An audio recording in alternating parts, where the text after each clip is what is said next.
Olá, querido aluno, querida aluna, mais uma vez seja bem-vindo. Vamos dar continuidade aos nossos estudos de teologia bíblica. O tema da nossa aula de hoje é teologia bíblica do Novo Testamento. Eu já disse na aula passada que é teologia tanto do Antigo quanto do Novo Testamento, há várias. Então nós precisamos selecionar. Como minha especialidade é apocalíptica, sobretudo o livro de Daniel, quando eu fiz meu doutorado e mestrado, eu estudei esse livro. Então, eu preparei uma teologia do Filho do Homem a partir de Daniel 7. Como o Novo Testamento interpreta essa figura, como o Novo Testamento cita essa figura e como o Novo Testamento aplica essa figura do Filho do Homem a Jesus de Nazaré. Os evangelhos sinóticos usam a expressão Filho do Homem em três grupos distintos de textos. O primeiro deles é o grupo que Jesus usa para se referir a si mesmo e certamente o significado mais próximo é o Filho do Homem, o ser da humanidade. Isso é, ele se identifica como ser humano. O segundo grupo é a referência, o segundo grupo de referências ao Filho do Homem aludem a Jesus como o sofredor e a morte. Isso é, estão no contexto da paixão de Jesus. E o terceiro grupo de referências no Novo Testamento ao Filho do Homem liga Jesus ao futuro escatológico e apocalíptico. Então, esses três grupos de texto, distribuídos dessa forma, serão avaliados nesta aula. Você conhece certamente, já ouviu falar da fonte Q. Fonte Q é uma suposição, obviamente, da escola alemã, de que o material que encontramos no Evangelho de Mateus e Lucas, que são paralelos, é que tiveram uma fonte comum, que não foi o Evangelho de Marcos. Seja como for que nós compreendamos a fonte Q, é importante observar o contato entre Mateus e Lucas nos textos referentes ao Filho do Homem. Mateus 17 e Mateus 24 falam do Filho do Homem e a sua vinda apocalíptica. Não apenas a sua vinda, mas todo o contorno, o desenrolar da cena do Apocalipse, da apocalíptica, que é, sobretudo em Mateus 24, o tribunal e o ajuste final de contas. Daniel 7, nestes casos, é mencionado literalmente, textualmente, como a expressão Filho do Homem, e a sua vinda do céu e a menção do julgamento e do juízo aproximam muito os ditos da fonte Q, encontrados em Mateus e Lucas, do Filho do Homem que nós encontramos em Daniel 7.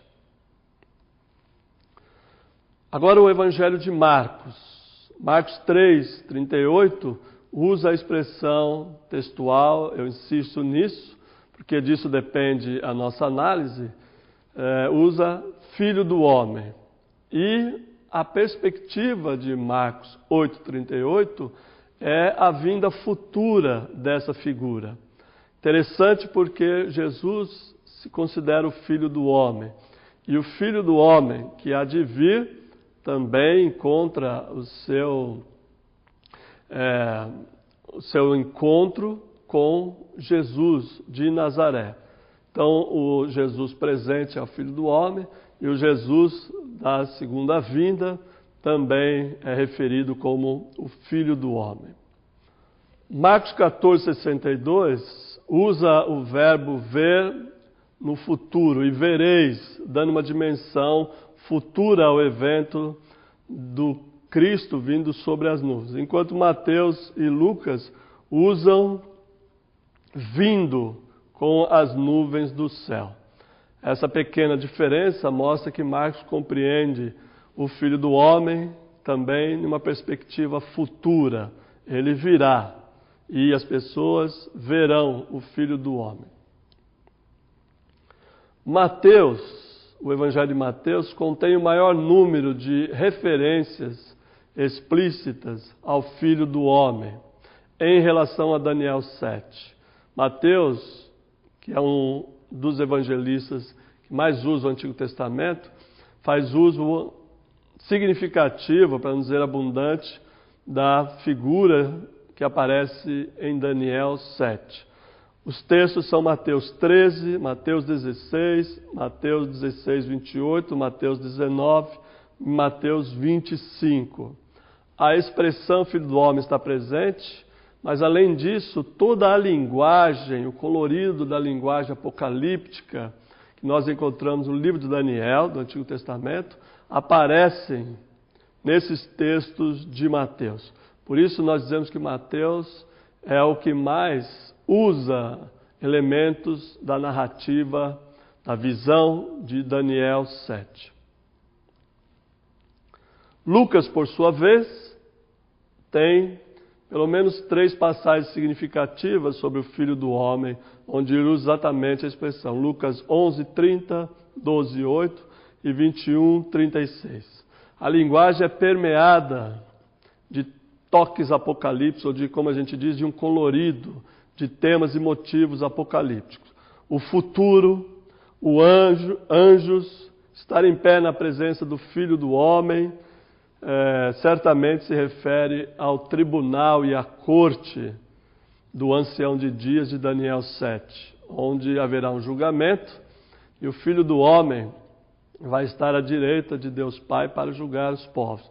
É uma menção bastante clara e eu creio que não há dificuldade em dizer que está muito claro que Lucas cita elementos de Daniel 7 e dos seus motivos apocalípticos. Eu coloquei esses textos, Marcos, Mateus e Lucas, em paralelos, porque eles são muito significativos nesse estudo. Todos os 3 usam a mesma linguagem apocalíptica e estão dentro do mesmo contexto apocalíptico. Veja, Marcos 13, Mateus 24 e Lucas 21. E todos os 3 têm a mesma interpretação do Filho do Homem de Daniel 7. Então aqui nós temos a conjunção em um único texto um único texto em 3 evangelhos para dar esta derradeira participação dos evangelhos nessa teologia do Filho do Homem. Há no material impresso uma relação de características que nós vimos nesse trabalho sobre o Filho do Homem. Aqui eu gostaria de destacar as principais. Todos os evangelhos, ou essa teologia que aparece no Novo Testamento nos evangelhos, tem o caráter celestial do Filho do Homem.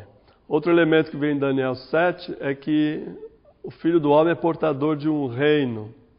A aparição inesperada, vindoura, futura do Filho do Homem também aparece aqui. E o elemento do juízo final, onde o Senhor, o Filho do Homem, participará também, está presente. Outras características significativas é a terminologia em torno do tribunal, em torno do julgamento. Se usa a palavra trono, anjos, retribuição, ajuntamento, julgar e assim por diante. Então, nós temos nos sinóticos, nos evangelhos sinóticos, uma abundante gama de material para formular uma teologia a respeito do Filho do Homem. Finalmente, 2 menções aos textos do livro do Apocalipse, onde por 2 vezes aparece a expressão semelhante a um filho de homem. Essa expressão Apocalipse 1:13 é uma expressão muito próxima de Daniel, capítulo 7, e a expressão de Apocalipse 14:14 vem acompanhada de que ele está assentado em uma nuvem branca, fazendo clara referência ao poder vindouro que é expresso em Daniel 7. Com essas considerações, eu quero propor então uma teologia do Filho do Homem, uma teologia de esperança, uma teologia de espera no reino de Deus, sobretudo algo que é muito importante para a nossa crença, para a nossa fé, para a nossa espiritualidade, que é a vinda de Cristo, o retorno do Senhor.